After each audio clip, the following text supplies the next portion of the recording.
Hi everyone. Today we are starting a new programs regarding Sri Lankan culture and our tradition, our values, and even Sri Lankan foods also.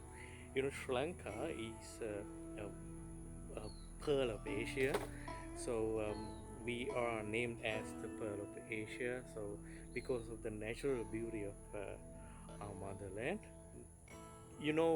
we are suffering from different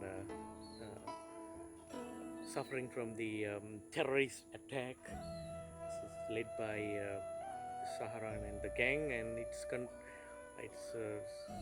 a terrific bomb attack, and therefore the all over the world have black mark and tourism are not like to participate in and visit our country. So anyway, it's a big for uh, our, tourism industry.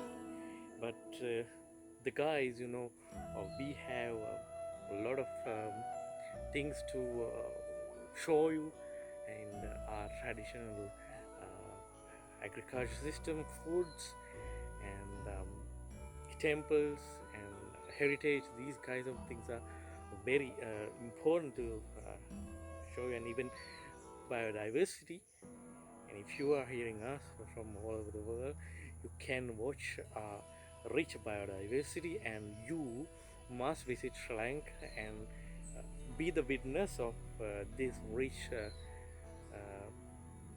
biodiversity and rich culture. First, we are introduced you some important things. We are introduced you to different places you can visit in Sri Lanka.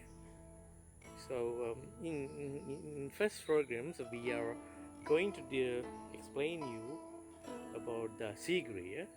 So the fortress that is built by the King Kashyapa, and if you are visit seegiriya, it's a very important for you. You so building the fortress is not easy task, and seegiriya is a monumental fortress, and the very interesting place to watch. You can watch the wall paintings and how our kings, our tradition, how our guys used in natural air conditioner system.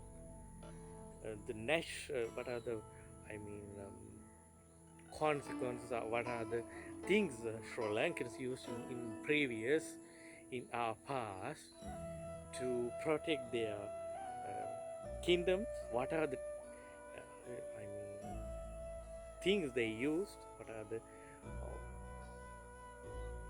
things they used to protect their country from the enemies, and how they become self-sufficient?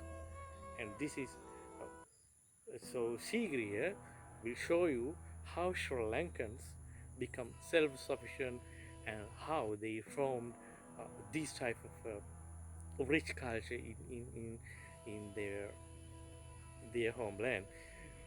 So this is a very interesting to see you, and so the Kashyapa story, constructing or forming this type of huge rock into the nice fortress. It's an interesting topic, and here going to discuss you how seegiriya is formed and why they form like the fortress like this, and why it's important.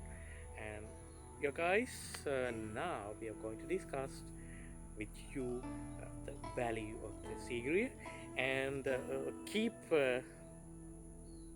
your comments in the comment section, and don't forget to subscribe our channel, and we will meet you again with the detailed description of natural beauty and natural heritage in Sri Lanka.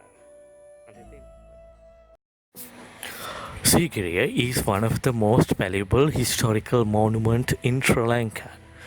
Referred by locals as the eighth wonder of the world, this ancient palace and the fortress complex has a significant archaeological importance and attracts thousands of tourists every year. It is probably the most visited tourist destination of Sri Lanka. The place is located in the heart of the island between the towns of Dambulla and Habarone on a massive rocky plateau 370 meters above the sea level. Seegiriya rock plates formed from the magma of an extinct volcano is 200 meters higher than the surrounding jungles. Its view astonished and the visitors with the unique harmony between the nature and the human imaginations. The fortress complexes included remnants of the ruined palace surrounded by an extensive network of fortifications, vast gardens, fonts, canals, alleys, and fountains. The surrounding territories of Seegiriya were inhabited for the several thousand years. Since 3rd century before Christ, the rocky plate of Seegiriya served as a monastery. In the second half of the 5th century, King Kashyapa decided to construct a royal residence here. After his death, Seegiriya again became a Buddhist monastery until the 14th century, when it was abandoned. The main entrance is located in the northern side of the rock. It was designed in the form of a huge stone lion whose feet have survived up to the today, but the upper part of the body were destroyed. Thanks to this lion, the palace was named Seegiriya. The term Seegiriya originated from the word Sihagiri, that means the lion's rock. The western wall of Seegiriya was almost entirely covered by frescoes created during the region of Kashyapa. 18 forces have survived to these days.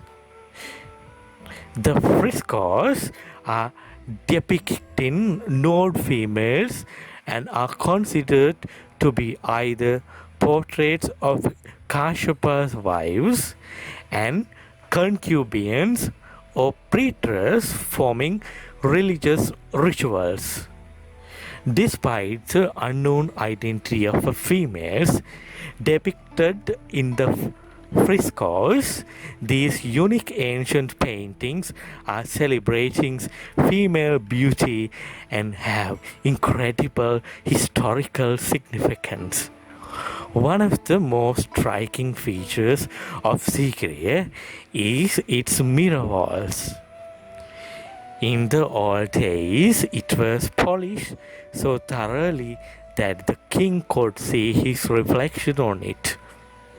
The mirror walls is painted with inscriptions and poems written by visitors of Seegiriya. The most ancient inscriptions are dated from the 8th century. These inscriptions are proving that Seegiriya was a tourist destination more than 1,000 years ago.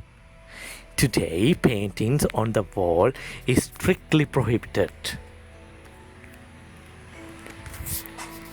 The buildings and gardens of Seegiriya show that the creators of these amazing architectural monuments use unique and creative technical skills and technologies.